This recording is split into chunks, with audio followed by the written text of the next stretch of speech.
అందరూ ఎలా ఉన్నారు, బాగున్నారా? ఈరోజు నేను చామదుంపల పులుసు చేస్తున్నాను. చూడండి, దానికోసం 1/2 కిలో చామదుంపలు నీట్గా కడిగేసి పెట్టుకున్నాను. ఇందులో ఇసుక అనేది ఎక్కువ ఉంటుంది, బాగా ఒక 5-6 సార్లు వాష్ చేసి పెట్టుకోవాలి.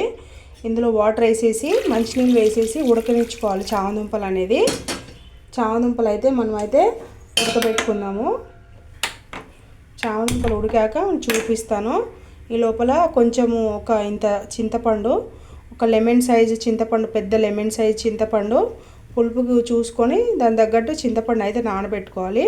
ముందైతే చామదుంపలు అయితే ఉడకనిద్దాం. అన్ని దుంపలు అనేవి అయితే అన్నీ ఉడికిపోయినవి. నేను స్టవ్ ఆఫ్ చేసి వేసేసుకుంటున్నాను. ఆఫ్ చేసేసుకొని కొంచెం చల్లనీళ్ళు వేసేసుకొని తొక్కలన్నీ ఒలిసాక పులుసు ఎలా చేయాలో చూద్దాం మనం. నేను మళ్ళీ గిన్నె అయితే పెట్టేసుకున్నాను. పులుసు కోసము ఆయిల్ వేసి పెట్టేసుకున్నాను. ఇది కొంచెం హీట్ కావడానికి టైం పడుతుంది కాబట్టి చామదుంపలు అన్నీ ఒలిచేసి నీట్గా ఒలిచేసి తొక్క తీసేసి పెట్టుకున్నాను. ఏం కట్ చేసుకోను నేను చామదుంపలు అనేది. ఆయిల్ అయితే హీట్ పెట్టేసుకున్నాను. ఇది టైం పడుతుంది కాబట్టి కొంచెం జీలకర్ర, 1 స్పూన్ జీలకర్ర, 1 స్పూన్ ఆవాలు, కొంచెం మినపప్పు, కొద్దిగా మెంతులు. పులుసులో ఎందులోనైనా సరే మెంతులు అనేది వేసుకోవాలి. ఇది కరివేపాకు, పచ్చిమిర్చి, ఆనియన్ ఒక ఆనియన్, పెద్ద సైజు ఆనియన్. ఇవన్నీ వేసేసి బాగా కలుపుకోవాలి. ఒక 2 నిమిషాలు అయితే మనకి ఆనియన్ అనేది వేగాలి. వేగాక మనం జింజర్ గార్లిక్ పేస్ట్ అనేది వేసుకుందాం. మనం ఆనియన్ అనేది వేగింది కదా, జింజర్ గార్లిక్ పేస్ట్ 1 స్పూన్ వేయాలి. ఇది కూడా వేపేసుకోవాలి మంచిగా, పచ్చి వాసన పోయేంత వరకు ఇది కూడా బాగా వేపేసుకోవాలి. పసుపు 1 స్పూన్ పసుపు. ఇదంతా మంచిగా వేగాలి. కారం కూడా ఇప్పుడే యాడ్ చేయాలి. ఇంగువ వేస్తున్నాను. ఏ పులుసులోనైనా సరే ఇంగువ అనేది వేయాలి, టేస్ట్ అనేది బాగుంటుంది. పులుసులలో ఇంగువ వేసుకుంటే. కారం కూడా వేసేస్తున్నాను. కారం అంతా మనం పులుసు వేస్తాం కదా, పచ్చివాసన పోయే వరకు వేగుతుంది అనమాట ఆయిల్లో. టేస్ట్కి తగినంత కారము 1 స్పూన్ ఉంటుంది, సరిపోతుంది. ఇదంతా ఒక 2 నిమిషాలు అయితే వేగాలి. సాల్ట్ వేస్తున్నాను, ఇప్పుడే వేసేస్తున్నాను. టేస్ట్కి తగినంత సాల్ట్. చింతపండు అంతా నానబెట్టేసుకున్నాను కదా, ఆ పలుపు అంతా కూడా తీసి వేసుకోవాలి. చామగడ్డలు వేసేస్తున్నాను, ముక్కలు అనేది అన్నీ వేసేస్తున్నాను.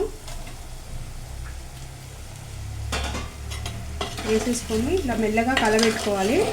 ఎక్కువ కలబెడితే మ్యాష్ అయిపోతాయి చామగడ్డలన్నీ.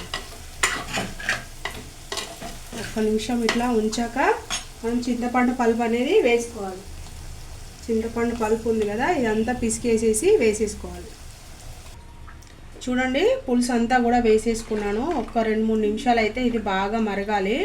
మరిగాక కొంచెము రైస్ పొడి ఉంటుంది కదా, బియ్యం పిండి ఉంటుంది కదా, అది ఒక 2 స్పూన్లు వాటర్లో కలిపి ఇందులో వేసుకోవాలి. నేను వేసుకునేటప్పుడు చూపిస్తాను. ఇది ఒక 2-3 నిమిషాలు అయితే మరగనిద్దాం బాగా.